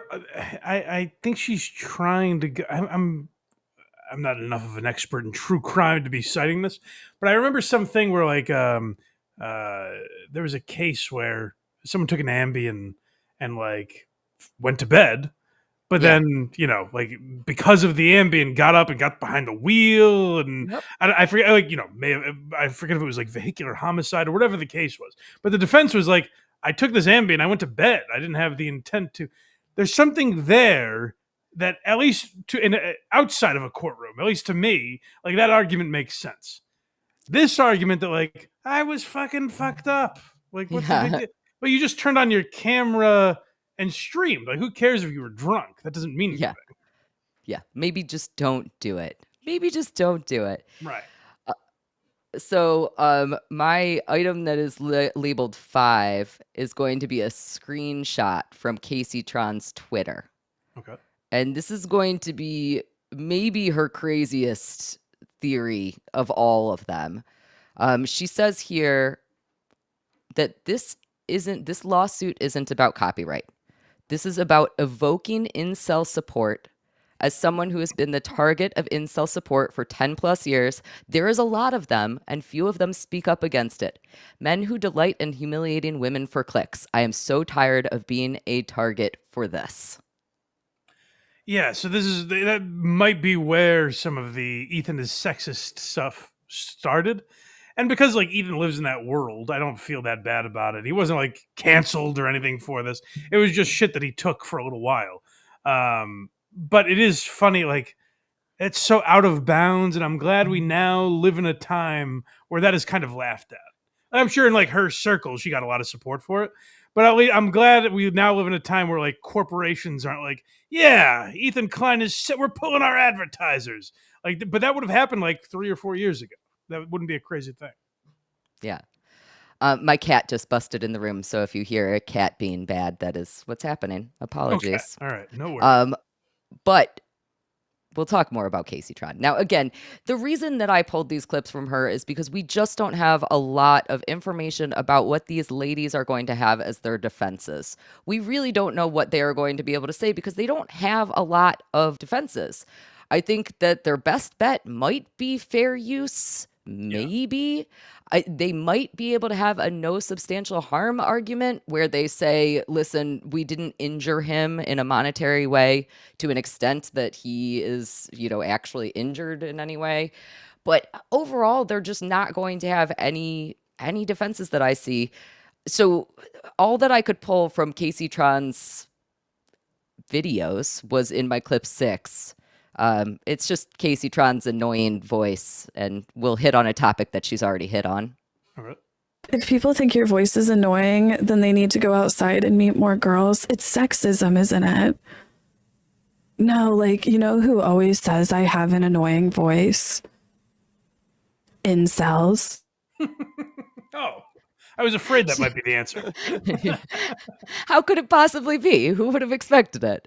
I like the idea. Saying you need to meet more girls is like, if you think my voice is annoying, well, meet other girls. Their voices are way more annoying. It doesn't make any sense. I get criticized for my voice all the time.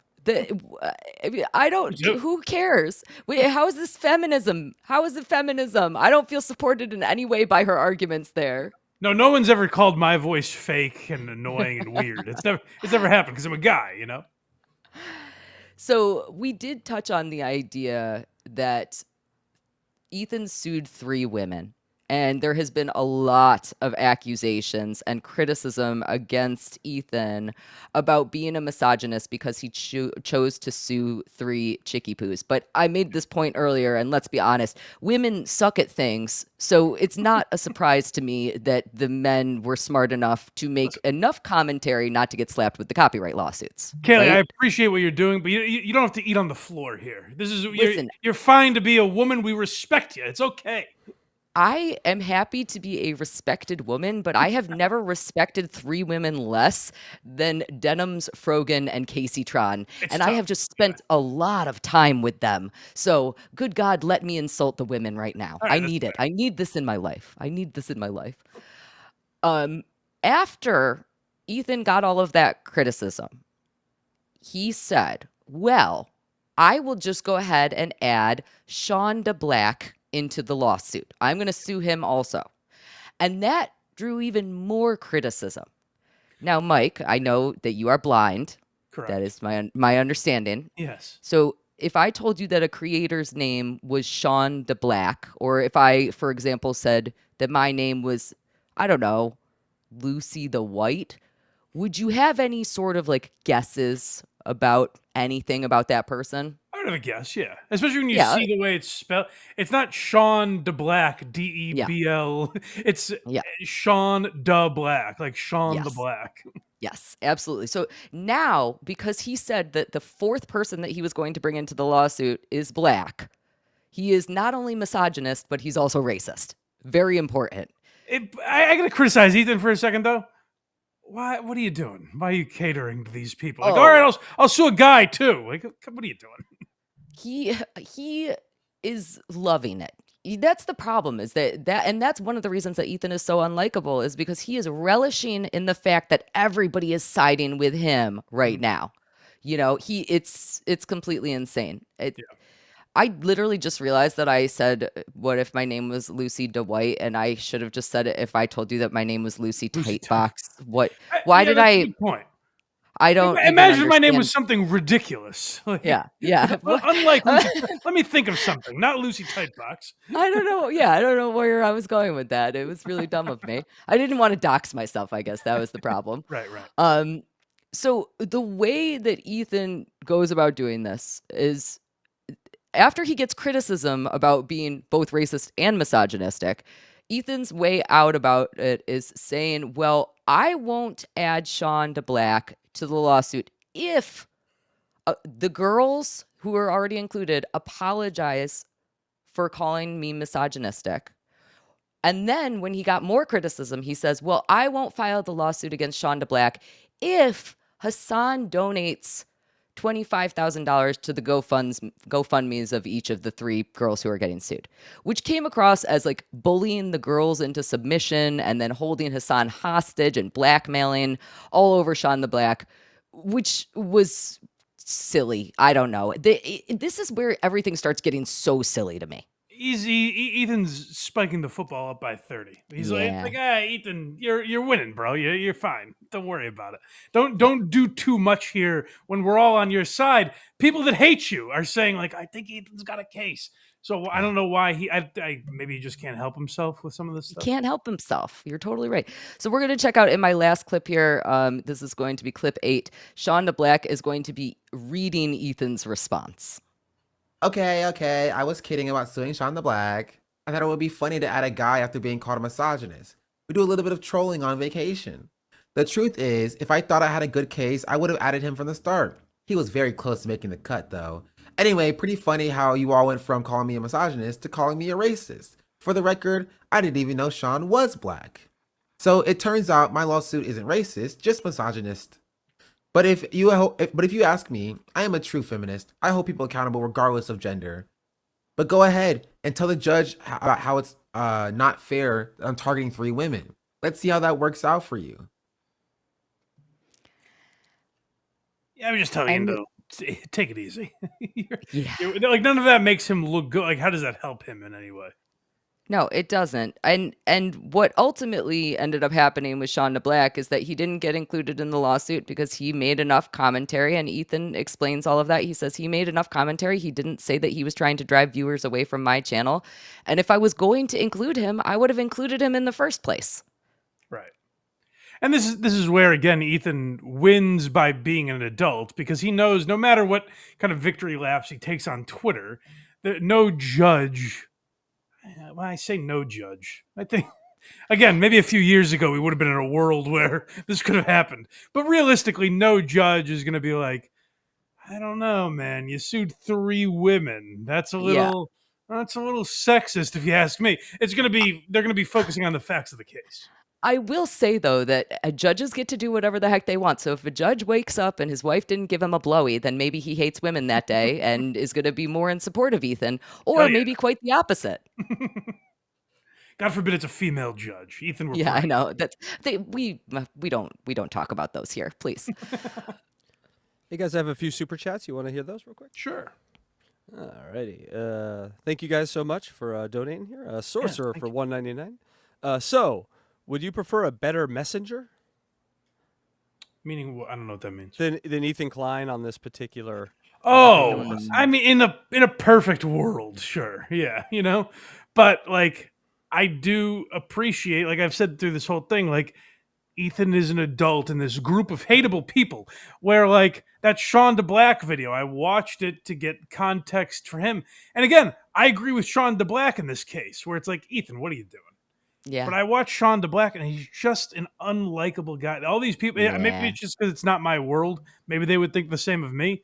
But when I watch these videos, they're just all unlikable people. And Hasan and Ethan seem to be the 2 closest to adults in the room, which is why their arguments made sense. When you played the clips of Hasan, again, even though I do think Ethan has a case, but Hasan made some good points where he's like, yeah, this is all for spite. I will just for context, I'll add that I did see a couple clips of Hasan where he's like, this case is going to get thrown out. It's bullshit. Ethan doesn't have anything to stand on.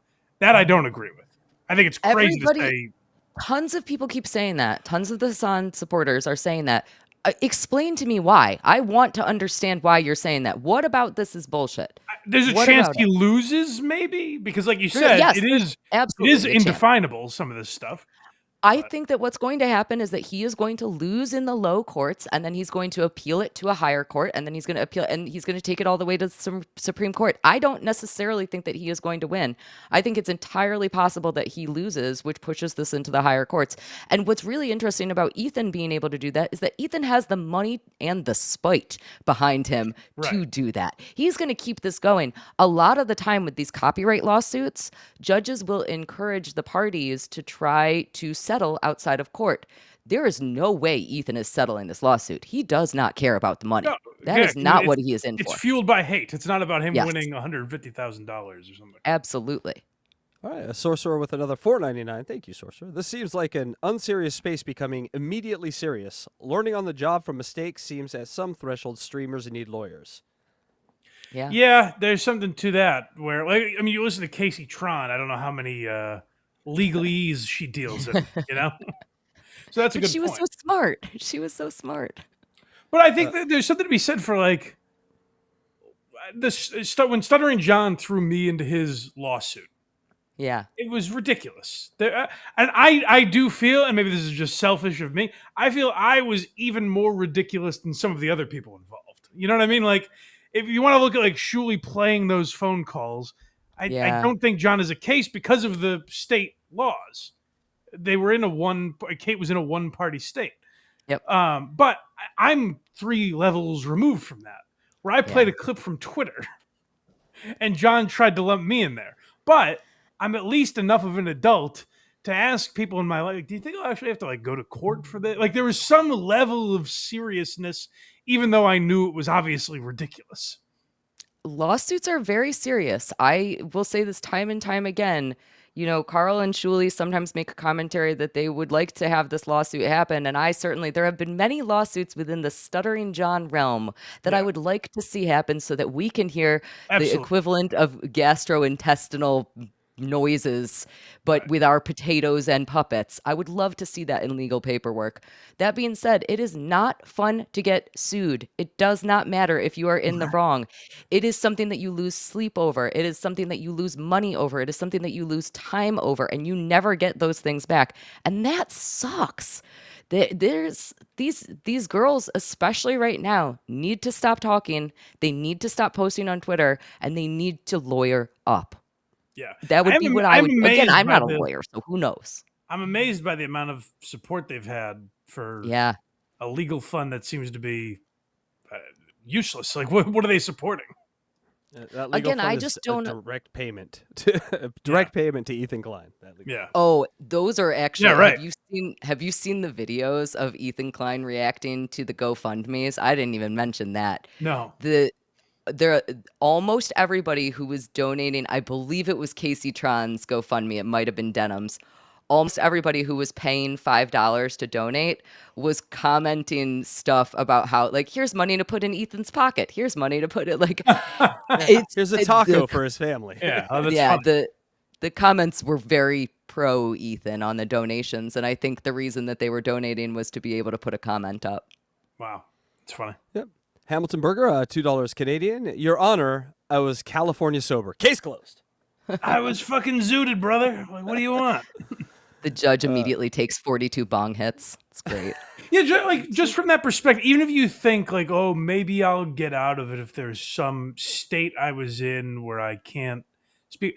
Just take a step back and try to picture anyone on the stand if she was covering the Diddy trial or something, and there was a clip going around of the person going, Your Honor, I have no idea. I was drunk.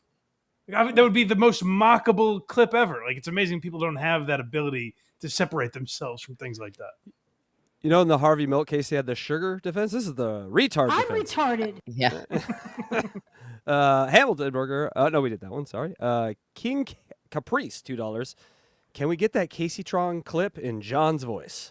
It would match very nicely. Casey Tron, I'm a little.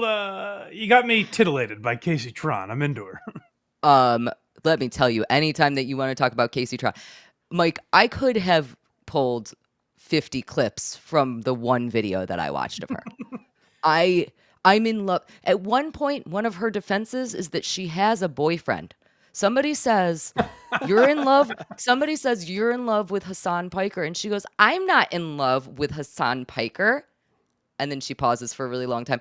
I have a boyfriend. I know I don't usually talk about him, but he goes to a different school. You don't know him. Yeah. Like, wow, what are you doing? Stop talking about incels and boyfriends and doing Adderall when you're in a very serious legal case. Yeah, this is a real thing. This is big girl stuff. Yeah, put on Mike, your big girl panties. We got a new character for Blind Mike Project. I'm telling you, I like the. I know. Is she on YouTube or just Twitch? I found that one on Twitch. I am sure that there are clipped things of her on the YouTubes, but I found that video on Twitch. Great, she sues me for playing clips of her. That would be really funny. Rockerby 2002, $5. What's Casey Tron's appeal beside being wasted? At least denim consistently shows cleavage. Yeah, I don't know enough about what they do other than that. I guess maybe if you're a Hell's Kitchen fan or something. Yeah. Kitchen Nightmare, whatever it was. Yeah. Speaking of which, just generally Gordon Ramsay. Yeah. Thank you, Kaylee, by the way, for your outfit choice tonight. $4.99 from Andrew Lincoln. Ethan is going to win. They admitted to doing it maliciously on camera. It's funny when you read a chat like that. I'm like, what did we just spend 2 hours doing? Yeah, he's clearly like, he's got a slam dunk case here. I don't see how he loses. I still think it's possible that he will lose. And I think that a part of the reason that he might lose is because judges don't like making decisions on things like this, because they know that when they make a decision on something like this, they are creating case law that is going to impact everybody forever. And so a lot of the time, if they cannot convince the two parties to settle, they will lean towards dismissing the case so that they don't have to deal with any of that. You know, they don't want to be the one. They don't want to be the one to make the decision. Can I ask the most important question to us? Just in your general view, both of you, if Ethan wins, if Ethan loses, how does that going to affect us? What is the downstream effect? I don't know how much it affects me at all, unless they bring it to, hey, this 5-minute clip is playing a clip of his show, and it's deterring people from watching his channel because maybe the only 5 minutes of their show they want to watch would be that clip. So you know what I mean? Like, if something like that would affect me, and I think affect most channels. Again, even people that aren't reaction in the way that we know it, but like Pat McAfee reacting to some clip from the fucking Packers post-game show or something. Like, I think that could have a big ripple effect. And like I said, if it gets into higher and higher courts, Ethan might not have control of that.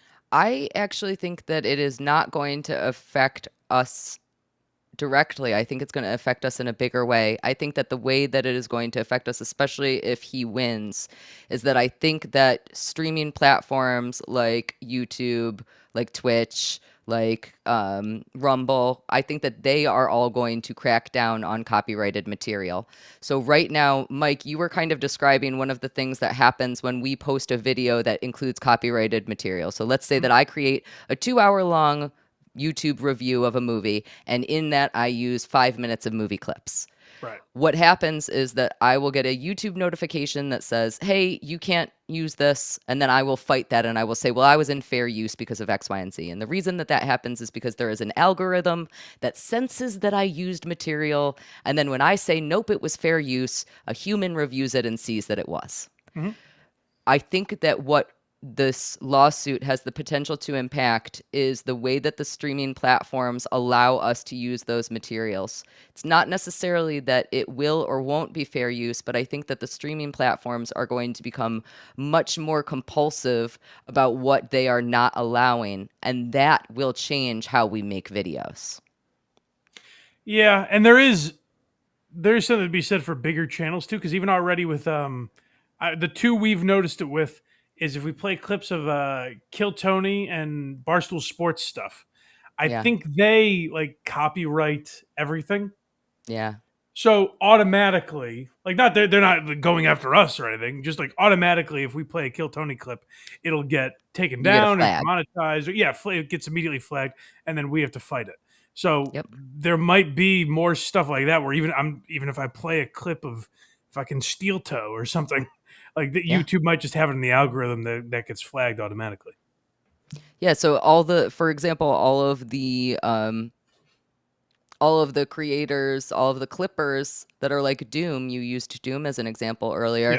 Everybody who is like that, they might start getting flagged when they do post material of you. And actually, I don't know if you got this notification from YouTube.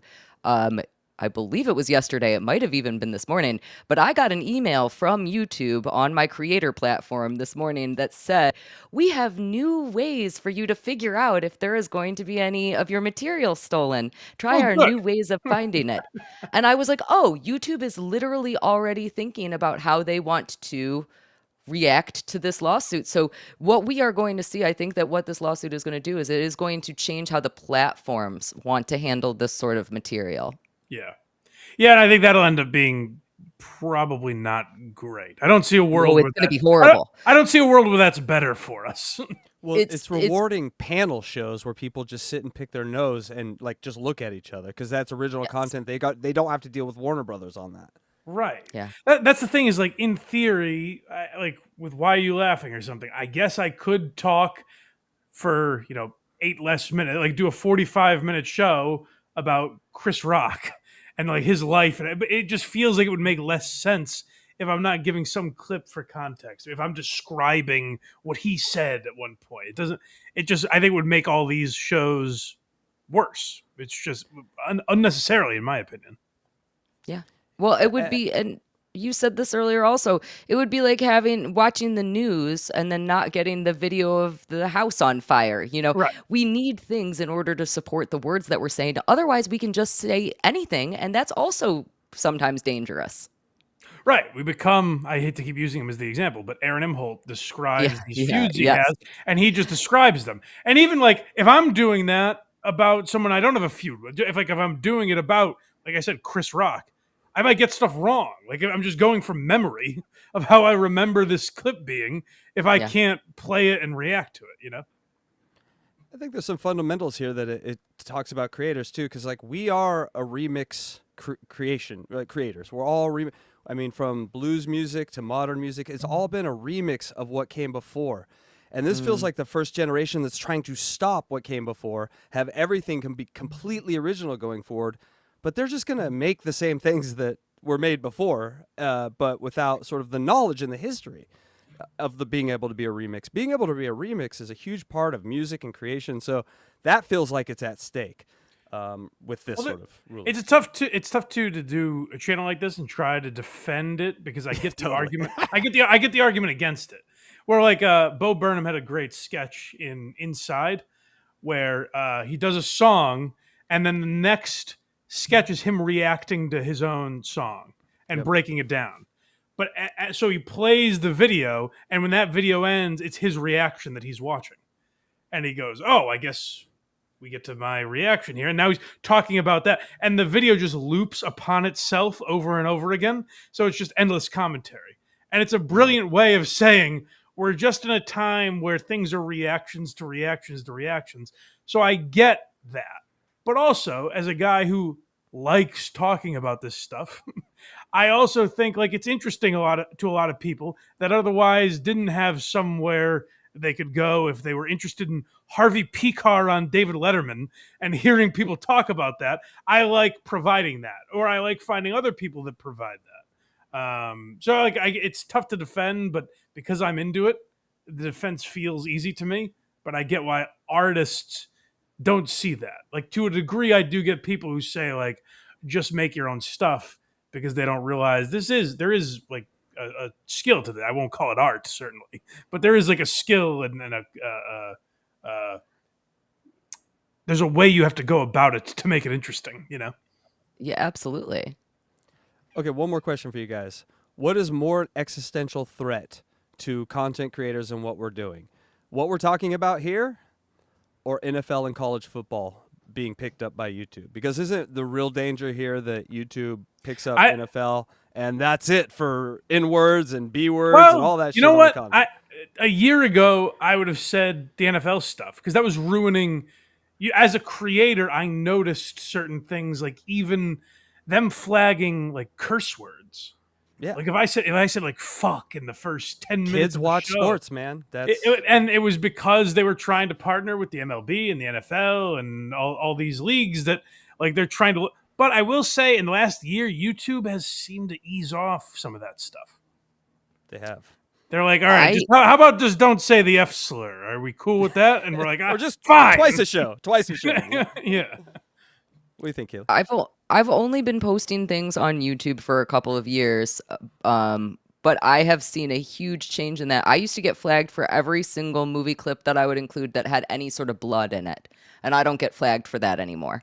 I used to get flagged when I would swear a whole bunch. I don't get flagged for that anymore.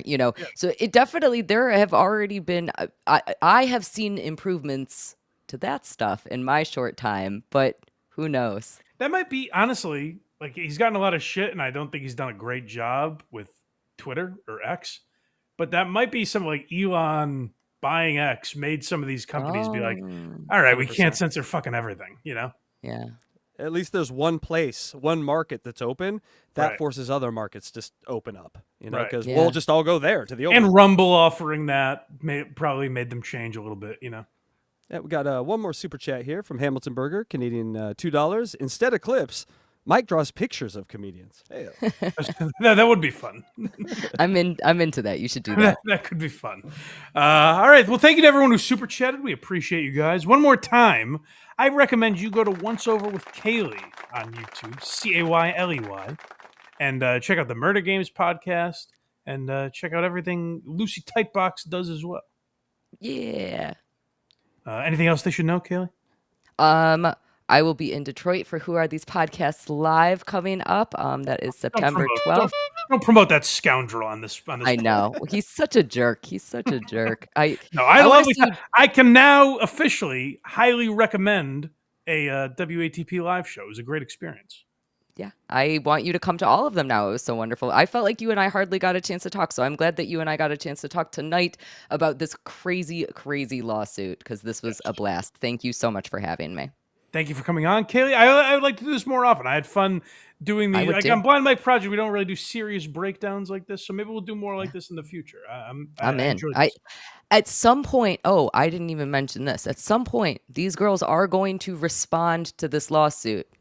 More than likely, they are going to file motions to dismiss. At the very least, we have to partner on this case. I think anytime we talk about this, and I cannot wait to read it. Yes. All right. I'm in. This is your Karen Reed, Mike. That's exactly, yeah. Also, go to hackridestudios.com, support our boy Casey Day, DJ Electra, all the stuff they're doing over there. Unboxing Eric, Catch 22. Anything else they should look for, Casey? No, but I'm scared about Unboxing Eric now. Thanks, Mike, for this show. Yes, that'll be the first to go. Totally. Bye, Sir. All right, thanks, guys. And go to blindmike.net. That's where I exist. And support this show. If you guys subscribe on Patreon or YouTube, you get early access and bonus content. Check out Why You Laughing there for the summer. That's where Why You Laughing is going to be exclusively. So check out episodes on Patreon or for YouTube members, or just support the show for free wherever you get podcasts. Like, subscribe, comment. It helps more people find the show. I appreciate you guys doing that. And we will talk to you. We won't be live Sunday, by the way. This was in replacement of Sunday. So I don't know when we'll be back. Maybe if stuff's going on. I know, I'm saying, calm down. But if stuff's happening, maybe we'll be back Monday. If not, later in the week. Either way, we'll talk to you. And that's it. Bye-bye. This has been a Blind Mike investigation. Hit the subscribe button and leave a comment for more content like this. Have the day you deserve.